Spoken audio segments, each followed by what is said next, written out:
Hello friends, সবাইকে sandwich art চ্যানেলে স্বাগত জানাই। কিভাবে আমরা একটা ভিলেজ সিনারি ড্র করব সেটা চলুন দেখা যাক। প্রথমে আমি আউটলাইনগুলো ড্র করছি, ঘর এবং মানুষ এবং একটা কাউ কাঠ, গরুর গাড়ি একটা ড্র করছি, সঙ্গে একটি মেয়ে ঝুড়িতে কিছু ফল নিয়ে বসে আছে। এবং প্রথমে আমরা আকাশটাকে হালকা করে জল দিয়ে নীল কালার দিয়ে ছড়িয়ে দিয়েছি। আকাশটা হয়ে যাওয়ার পর গাছগুলোকে হালকা ইয়েলো কালার দিয়ে প্রথমে গাছের কচি পাতাগুলো এঁকে তারপর ডিপ কালারটা শেড দিলাম।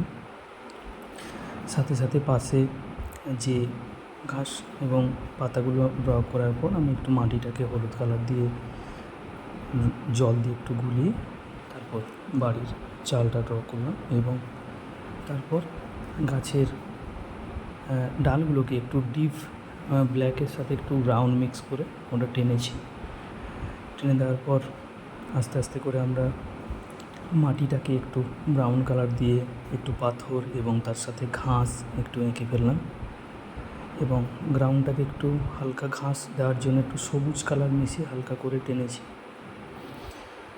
সাথে সাথে কাউ কাঠটাকে একটু চাকাগুলোকে কাঠের রং দিয়ে ব্রাউন এবং হলুদ কালারকে মিক্স করে একটু গুলিয়ে একটু চাকাগুলোকে ড্র করেছি, যাতে ওটা বোঝা যায় যে কাঠের কালার বলে। এবং আমাদের খেয়াল রাখতে হবে যে প্রত্যেকটি ছবি আঁকার সময় যখন আমরা অবজেক্টগুলো আঁকি তার একটা শ্যাডো ড্র করতে হয়, না হলে সেটা যেন মনে হয় ভেসে ভেসে থাকে। তো সেই জিনিসটা আমি শেষে করব। প্রথমে কাউ কাঠটাকে ড্র করছি এবং দেখুন সামনের চাকাটাতে আলো পড়েছে বলে ওটা একটু ব্রাইট হবে, কিন্তু ভেতরের যে চাকাটা সেটা কিন্তু একটু ডিপ হবে, যার জন্য আমি ওটাকে একটু ডিপ কালার করেছি। ব্রাউনের সাথে হালকা ব্ল্যাক মিশিয়ে ওটাকে একটু ডিপ করেছি, যাতে বোঝা যায় যে ভেতরের চাকাটা একটু অন্ধকারাচ্ছন্ন থাকবে, তো আলো ওখানে কম পড়ছে।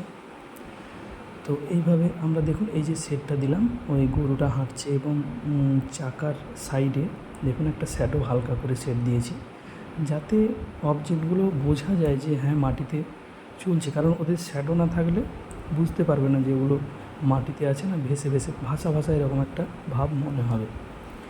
তো সেই দিকে একটু খেয়াল রাখতে হবে এবং সাথে সাথে আমরা আস্তে আস্তে করে কাউটা একটু হালকা ইয়েলোর সাথে হালকা একটু নীলের সাথে একটু হালকা ব্ল্যাক দিয়ে এবং তাতে সাদা কালার মিক্স করে করেছি, যাতে কাউয়ের কালারটা মানে একদম সাদা হবে না, কিন্তু হালকা একটু ফর্সাটে ভাব থাকবে, সেরকম একটা কালার বানিয়ে করে তারপর আমরা ঘাসগুলোকে দেখুন ওই কাউ কাঠের পিছনে যে ঘাসটা ড্র করেছি ওখানে দেখুন হালকা করে সবুজ কালার দিয়ে হালকা করে টেনেছি, যাতে ঘাসগুলো বোঝা যায়। এবং সরু, ওটা কিন্তু সরু তুলি দিয়ে ইউজ করতে হবে, নাহলে ঘাসগুলো যে সূক্ষ্ম সূক্ষ্ম ওটা বোঝানোটা যায় না।